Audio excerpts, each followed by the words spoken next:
Hello guys, பூரிக்கு சூப்பரான உருளைக்கிழங்கு குருமா எப்படி செய்யுதுன்னு பார்க்கலாம். ஹோட்டல் ஸ்டைலில் இத்தனை உருளைக்கிழங்கு நான் எடுத்திருக்கேன். 2 தக்காளி தான் எடுத்திருக்கேன். கடுகு எண்ணெய் போட்டுக்கோங்க. 2 மிளகாய், பட்டை, சோம்பு 3 சேர்த்துக்கோங்க.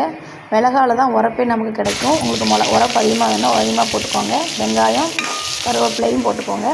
இவ்வளோ உருளைக்கிழங்குக்கு நான் 2 தக்காளி தான். அதிகமாக தக்காளி எடுத்தால் புளிப்பு சுவை வந்துடும்.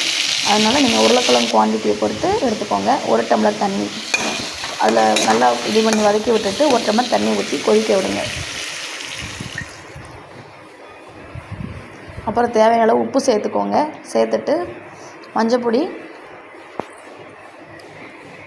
சேர்த்து கொதிக்க விட்ருங்க. வேக வச்ச உருளைக்கிழங்க இப்படி எடுத்துக்கோங்க. என்கிட்ட அந்த ப்ரெஷ் பண்ணுற இது இல்லை, நான் டம்ளரை வச்சு அதனால் சூடாக இருக்குது, அதனால் டம்ளரை வச்சு மசிஞ்சு விட்டுட்டேன். நீங்களும் இந்த மாதிரி பண்ணிக்கோங்க.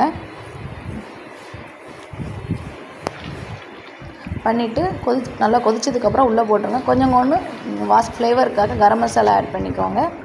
நல்லா கொதிச்சிருச்சு. கொதிச்சதுக்கப்புறம் கொஞ்சம் அரை ஸ்பூன் இல்லை 1 ஸ்பூன், அரை ஸ்பூனே போதுமானது கடலை மாவு எடுத்து நல்லா கரைச்சி வச்சுக்கோங்க. கரைச்சி அதில் நல்லா ஊற்றி விட்டிங்கன்னா நல்லா குளுன்னு சூப்பரான டேஸ்ட்டில் ஹோட்டல் சுவையில் பூரி குருமா ரெடி. மேலே மல்லித்தழை தூவி விட்டுக்கோங்க. பூரிக்கு எப்படி இருக்குன்னு செஞ்சு பார்த்துட்டு சாப்பிட்டுட்டு சொல்லுங்கள். பிடிச்சா லைக் பண்ணுங்கள், கமெண்ட் பண்ணுங்கள், சப்ஸ்கிரைப் பண்ணுங்கள். உண்மையிலேயே சூப்பராக இருக்கும் டேஸ்ட்டு. ஒரு தடவை பண்ணி பாருங்கள் எப்படி இருக்குன்ட்டு. நான் பூரி பண்ணும்போதெல்லாம் அந்த மாதிரி தான் பண்ணுவேன். நீங்களும் பண்ணி பார்த்துட்டு சொல்லுங்கள். பாய் பாய்.